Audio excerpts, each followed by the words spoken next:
The Cleveland Cavaliers continue to win. They win their 15th straight. And the Lakers, they're in a spiral. We're going to talk about all that plus 8 more games on NBA Friday night on Locked On NBA Game Night.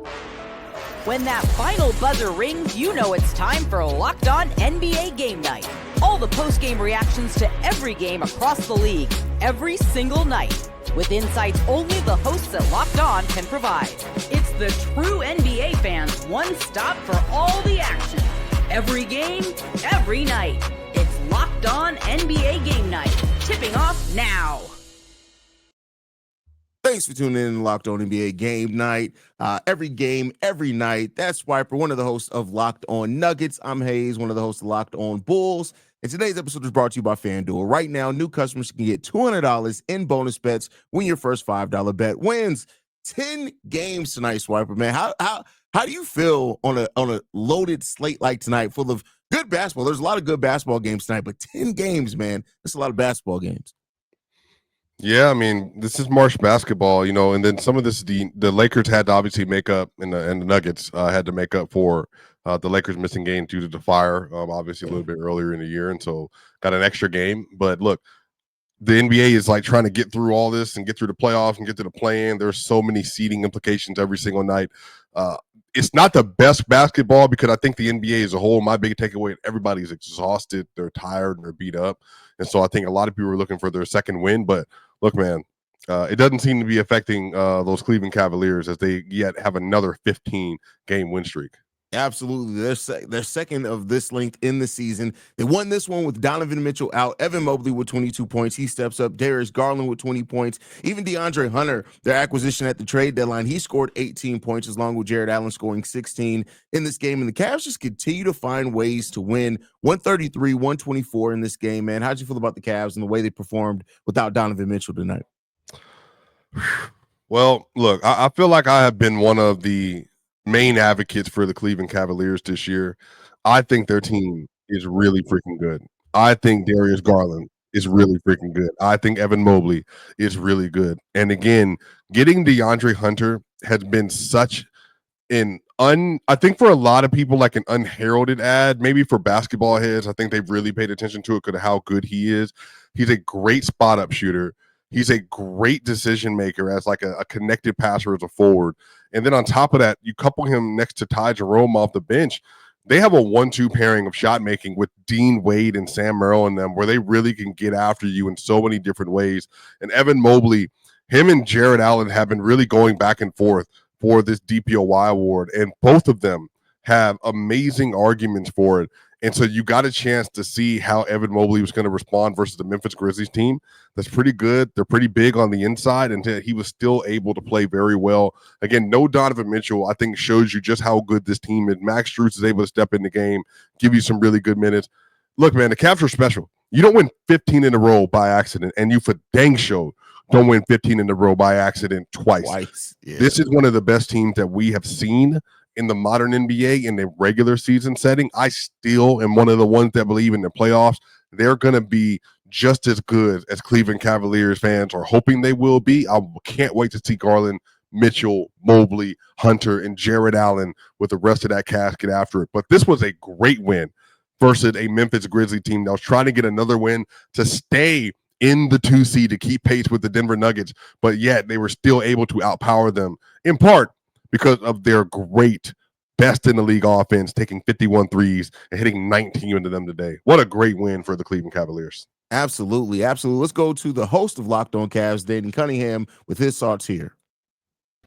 Danny Cunningham from Locked On Cavs here as the Cleveland Cavaliers win their 16th consecutive game on Friday night. They beat the Memphis Grizzlies 133-124. Evan Mobley finished the night with 22 points, had 11 boards. He was really good throughout this one. I thought he outplayed Jaren Jackson Jr., of course, a battle that's going to be talked about for Defensive Player of the Year. I thought that once again, he was the better player in their matchup, just the same way that he was 3 weeks ago when these two teams met for the first time. Ja Morant was fantastic for Memphis, but no one else for the Grizzlies could get it going. Ja had 44 points. No one on Memphis other than him had more than 13. And the Cavs are a team that will absolutely destroy you with their depth. And they showed that because Donovan Mitchell didn't play in this game, and it didn't matter. They were still able to score 133 points. And I do think something worth noting that the Cavs are 6-0 when Donovan doesn't play. I think that's a really good sign that this is a great team, aside from if you don't believe in their 56-10 record, or the fact that this is their second winning streak of 15 or more games. I just think that's another stat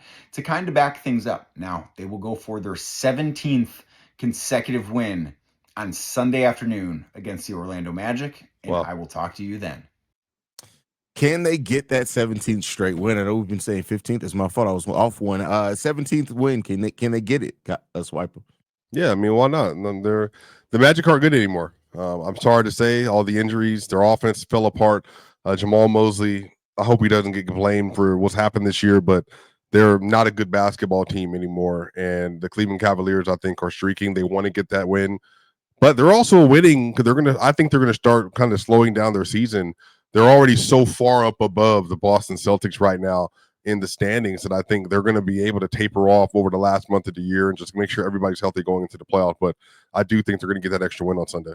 Absolutely. Let's move on. Nuggets win over the Lakers 131-126. This is the Lakers' fourth loss in a row. Jamal Murray hitting a big three-point shot down the stretch of this game with a little over 5 seconds left. And then Russell Westbrook with the stolen inbound pass. The Nuggets I know this is your team. You talk about them every single day, but I watching them play basketball and win, and the way that they always find a way to win. Yeah, we know that Jokic is the motor and the engine of that team, but like this team still has players that are just playing at an absolute great level this season. How'd you feel about this win? Even though there's some defensive lapses and things in this game as well that allowed the Lakers to make this a little bit closer than it should have been. How you feeling? Oh, it was a bad win, whatever that means. It's a good win that you actually won the game. The Lakers were without Luka Doncic, LeBron James, Rui Hachimura, Dorian Finney-Smith, Jackson Hayes, and Gabe Vincent, I believe. So basically their entire real rotation outside of Austin Reeves. Yeah. And they still were able to push this game. They even had a lead, like a 5-point lead, and like a minute and a half left in the game as well. So, look, man, the Nuggets are playing March basketball. They're hurt. Their starting lineup has been in and out. Their bench has been in and out. Peyton Watson just got back. They are playing on the edge of exhaustion right now.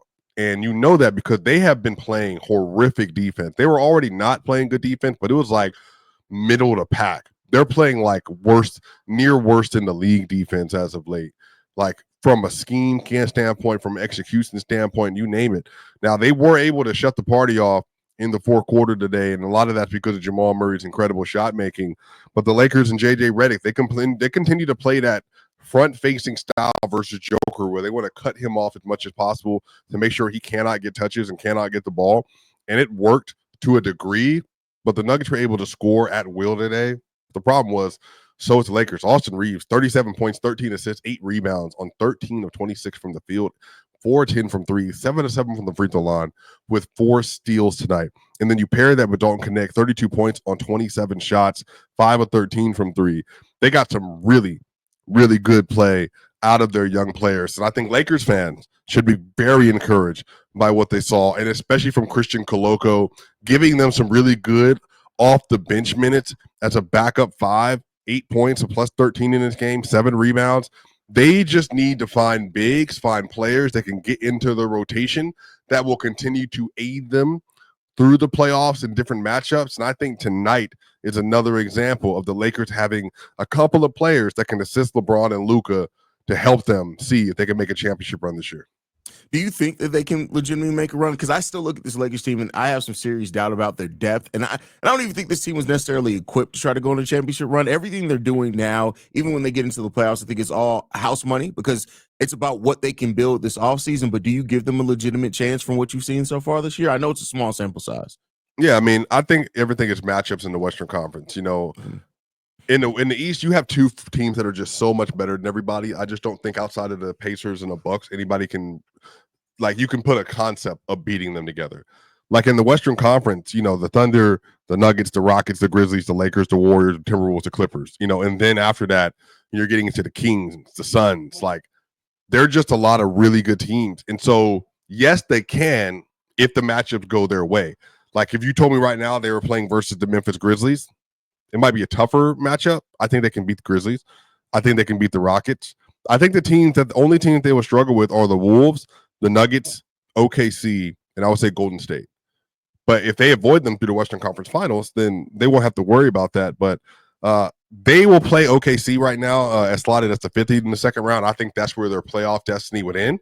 But hey, they got Luka Doncic somehow, some way.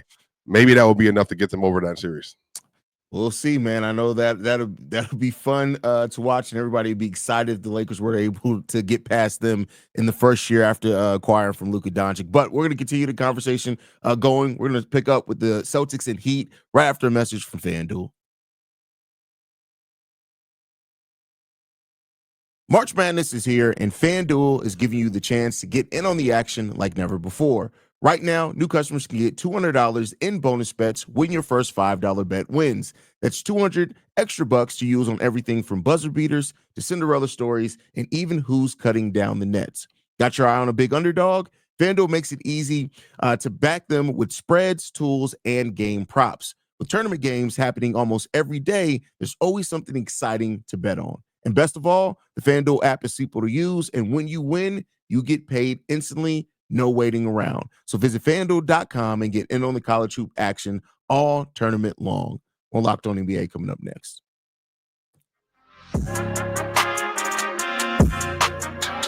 All right. The Celtics clinched their playoff spot today with a 103-91 win over the Miami Heat. Jason Tatum scores 28 points in this one. Drew Holiday, after some disappointing offensive performances, scores 25 in this one, and they pulled away in the fourth quarter to win this game. How you feeling about the Celtics win here tonight?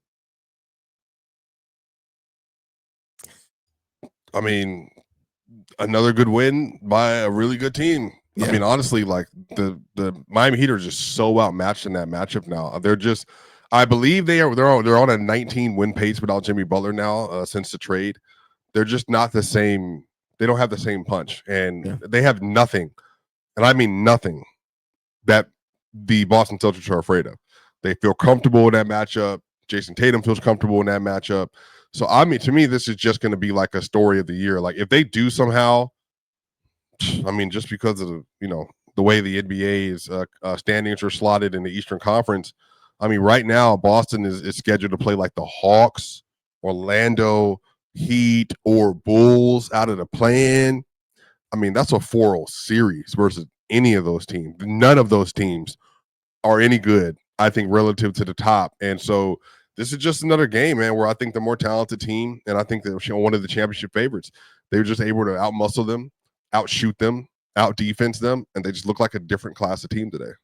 Yeah, absolutely, and that's what the Celtics should look like at this point, right? Like that's exactly how against this team like the Heat, who have just been struggling. Like, it's just they don't look like anything close to what the team they looked like before.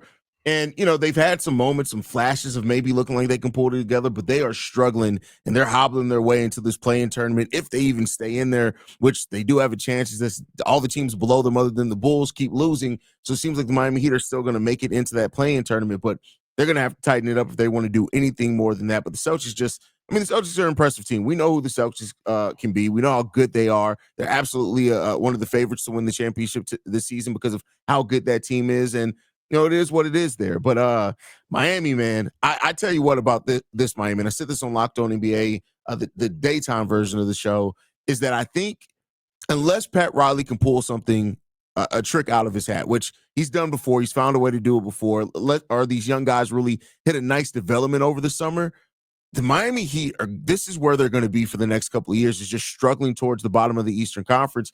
And it may just be due to, I don't think Bam and Tyler Hero necessarily fit the best together. I also think Pat Riley's avoidance of just being bad is going to hurt this team long term. That's just kind of my thought process now. It could change. Do you think that the Miami Heat can realistically go from where they are to maybe making some acquisitions this summer to being a better team? Or do you think this is around, like me, the area that they're going to be for the next couple of years? I mean, you never know. But again, in the playoffs, they could catch fire like they did 2 years ago. So there's a lot still on the table for them. You said what? Without Jimmy, though? I mean, they could. Yeah, like that's what I'm saying. Could, probably not. Could is the question.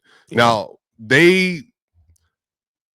I don't know what they're going to do in the offseason, but I want to credit them. Despite the talent gap, it was 78-78 at the top of the fourth quarter, so they fought.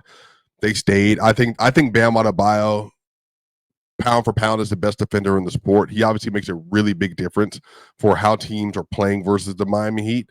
But they don't have the top end talent. Like Tyler Hero and Bam Adebayo are at best third tier stars in this league. And I think Bam is like first tier star defensively. But the issue is you need high level playmaking, high level shot creation, high level passing. You got to have it from one of those players, high level scoring. And I don't think any one of them, Tyler Hero, he's a very improved scorer this year. These are not like top end talent guards and centers that you can build teams around that win championships. And I think without Jimmy, you don't have the wing that you can do that with right now. So Miami Heat fans are very aware of this. A lot of Heat fans want them to tank. A lot of Heat fans are over the year. Some Heat fans are holding out hope that maybe they can look halfway decent in the first round. But again, you're going into a battle without another archetype like Jimmy Butler versus Jason Tatum and or the Cleveland Cavaliers, man. That's going to be a lot to deal with. And so I think they're going to be out in the first round this year. And I'll then be curious to see if Pat Riley feels like this is where he wants to push all the chips in. Yeah, we'll see what the future does hold there. Let's move on to the next team, the Timberwolves today over the Orlando Magic, 118-111. Before we get into it, though, let's go to the host of Locked On Magic.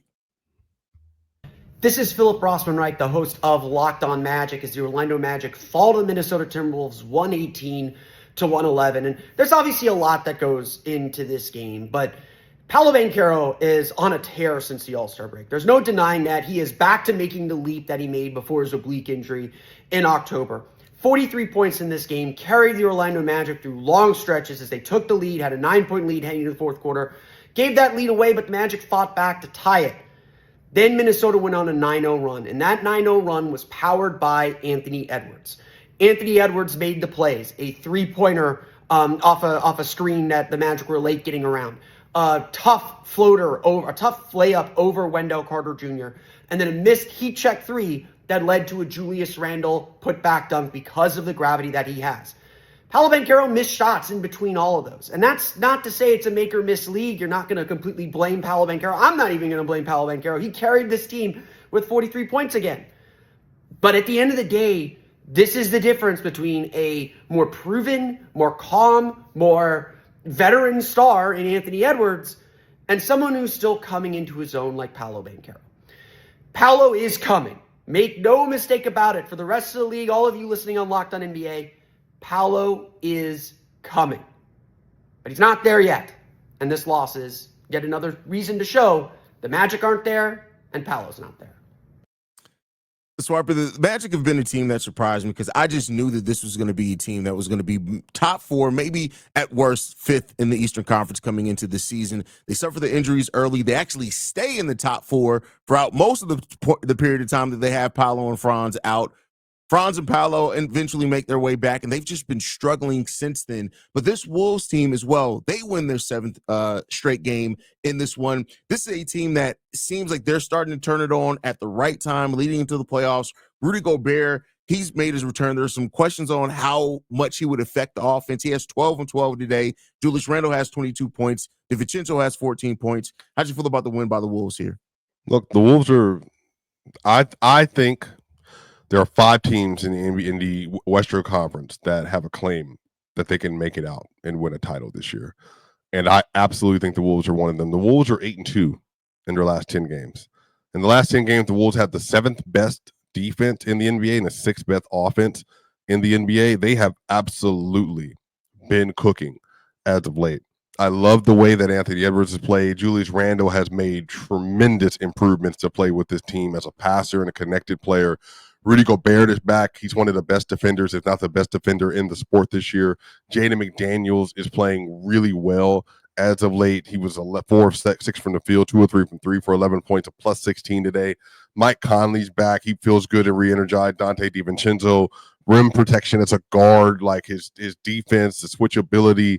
Naz Reid has made an impact. They have one of the deeper teams in the West, and that's including Nickeil Alexander-Walker.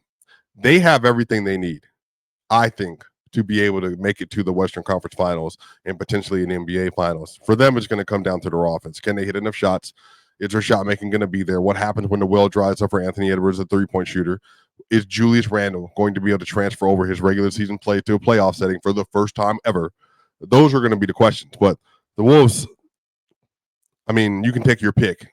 between who you would want between Lakers, Wolves, Nuggets, Warriors. And I think those are the 4 outside of OKC that I think have a real shot to make it out of the Western Conference. Yeah, I agree with that. I think the Wolves are this underrated team, mainly because of things that they've dealt with over the season, the change that they've had. But they're really starting to show that they're learning how to play together. I think they're better balancing their rotations as well. Rudy Gobert hasn't taken away from that. This is going to be a very dangerous team in the Western Conference playoffs, and we'll see how that ends up shaking out for them. We're going to continue talking about it. We're going to get into the Raptors game over the Jazz and catch up on the other 6 games from over the course of NBA Friday night. But first, we got to get to a message from Monarch Money.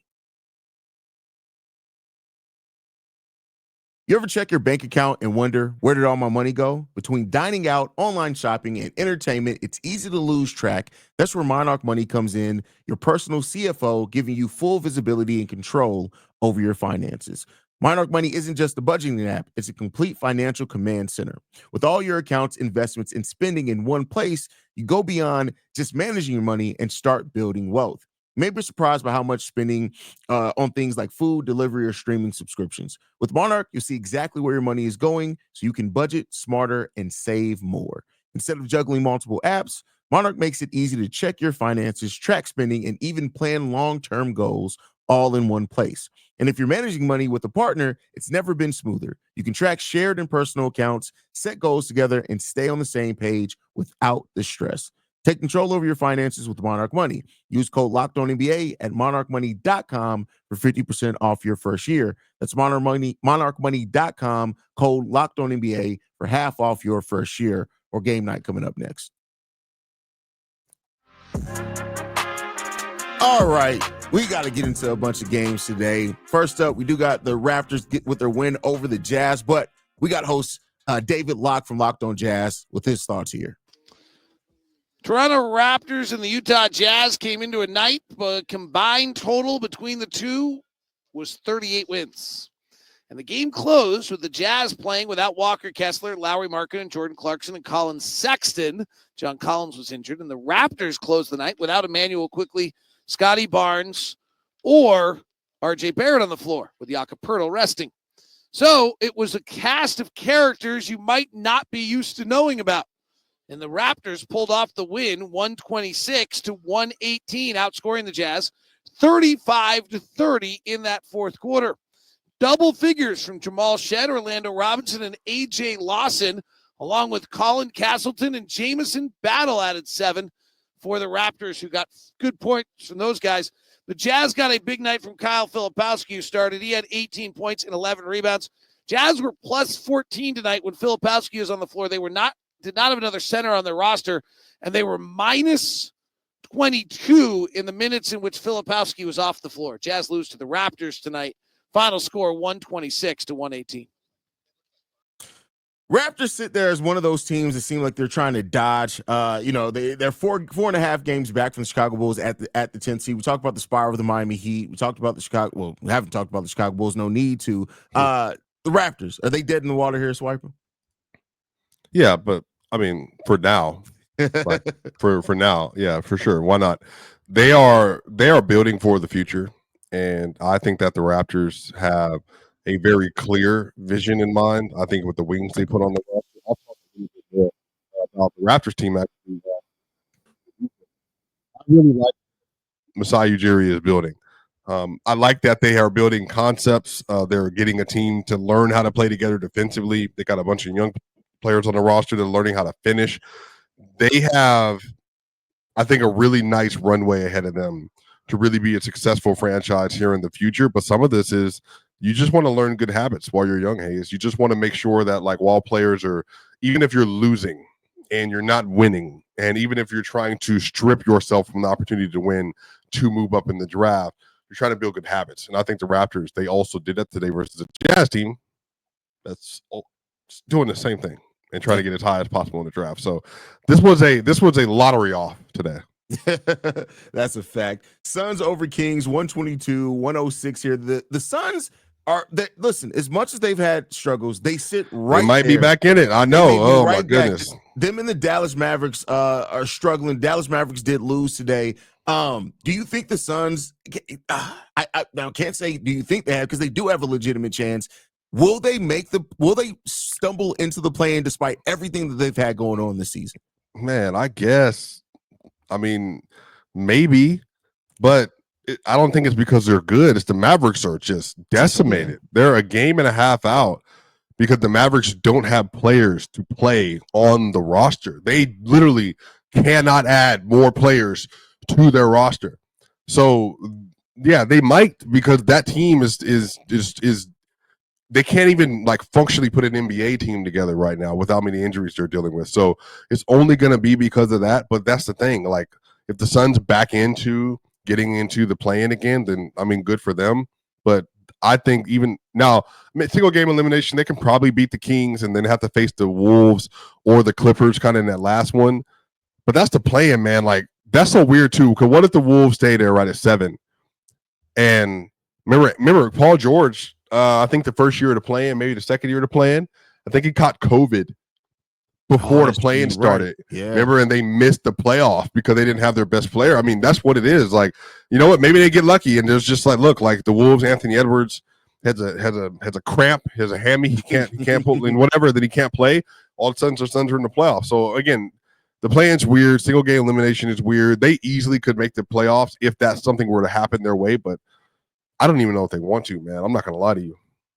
Yeah, we'll see what happens there. But the other team that we talk about, the Mavericks, they lose 96-133 to the Rockets today. They suffer another injury as Dante Exum goes down with a broken left hand. Yeah, likely going to miss the rest of the season. The Mavs Nico Harrison has put some bad juju on the Dallas Mavericks team. That's just, this season's cursed. That's just is what it is, man. Klay Thompson 2 of 16 today too. Like, yeah, man. This is the opposite of what Klay Thompson thought he was walking into when he signed there. That's a fact.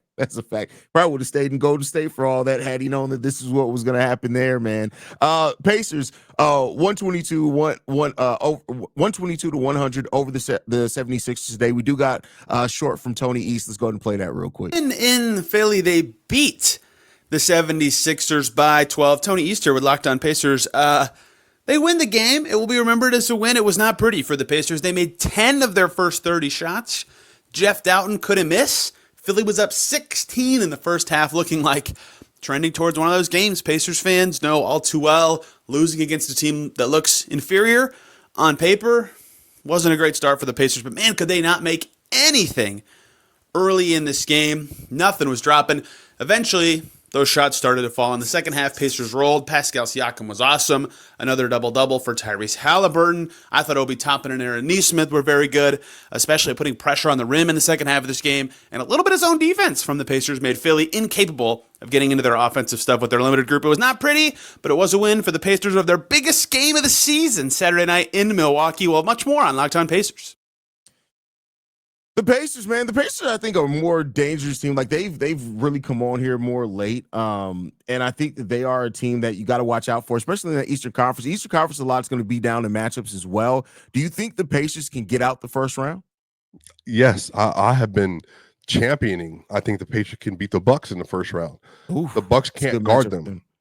Yeah, they can't guard them, I don't think, consistently. So, yeah, Halliburton's healthy. He's playing like he's playing now. Pascal Siakam, Miles Turner, Aaron Nesmith, like Benny, Obi Toppin. They got a squad. They got guys on their roster. TJ McConnell. I think they're a deep team. They're a confident team. They're a gritty team. They're just a lot better than people realize. So I think the Eastern Conference should definitely be very conscious that the Patriots could make it back to the Eastern Conference final next year if they catch people slipping. Absolutely.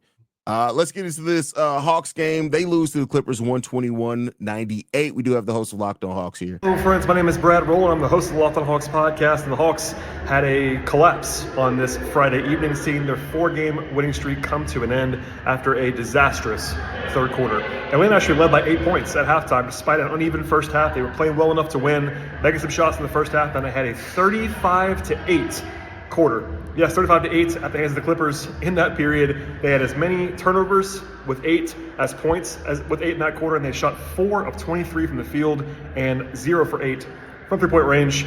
And basically, that was the story of the game. The Hawks played well enough to win in 3 of the 4 quarters, and they were just that bad in the third. It was a night to forget for Trae Young. one of his worst games of the season, one of the Hawks' worst quarters of the season in the third quarter, and against a good team like the Clippers, you could not afford that kind of meltdown. We'll get into all of the details and more on Locked On Hawks podcast. The Hawks, they're a team that, especially in the Eastern Conference, are going to win some games. I love that he pointed out that it was a bad game from Trae Young. Trae Young's inconsistency is one of the things that are going to hold that Hawks team back. Now, we know that they've lost some players. Them not having Jalen Johnson the rest of the way through is going to suck. Dyson Daniels is having an amazing season. Only 6 points in this game today. But the Clippers, 121 points today. This is a team that's played so well without Kawhi Leonard the majority of the season. Swiper, I want to ask you this simple question about the Clippers. How much of a chance do you give them in the Western Conference, and how far do you think that they can make it? First round. Okay. First round, they're out. Good team, though. Yeah, good team. Do you think that they look to maybe make some major changes if they are first round exit again? Like what? What, trade Like Kawhi? trading Kawhi. Trade James Harden, like re-sign Chris Dunn. I mean, they're kind of limited, and they just got That's Bogey. true. I mean, they're a good team, like, to be fair, but I don't know who they would play. Like, maybe if they play Denver and they get lucky in that series, but they're playing OKC, Lakers, maybe Memphis or something. Now, maybe one of the younger teams they match up, they can win, but yeah, I think they're gonna be out in the first round more than likely. Yeah, I agree with you there. Last game on the night, the Charlotte Hornets and San Antonio Spurs, a team that has a combined, I think, less than 40 wins on the season. For a 145, 134, high-scoring game unexpectedly tonight. You got LaMelo Ball with 27 points, Miles Bridges with 21 points in this game, 26 points from Stephon Castle. And I think that's the thing. The rest of the way for the Spurs, with Fox down, Wemby down, is really how much do players like Devin Vassell and Stephon Castle continue to develop this year, because that's going to help set you up for next year. How you feeling about this one? Yeah, Charlotte, I watched them live versus Atlanta the other day. They are a very chaotic team. They're a lot of stuff to learn about playing the game of basketball at the NBA level. But again, shout out to them for getting a win. I do like they have some good players in their roster I think can really help in the future. But yeah, for the Spurs, just again, another team that's been decimated by injury, but a lot of good young talent in the roster. They have a very promising future. Yeah, absolutely. We'll see how that shakes out for them in their future, because we'll be covering it right here. Any last thoughts, Swipe, before we get out of here? Nope. A lot of great NBA games tonight. More to come tomorrow. More to come Sunday. Absolutely. You guys make sure you stay in tune with us here on Locked On NBA Game Night, where it's every game, every night. Also on the same channel, you'll get Locked On NBA, the midday show where we cover all the goings on around the NBA. I want to thank you guys for tuning in. See you guys next week. Peace, y'all.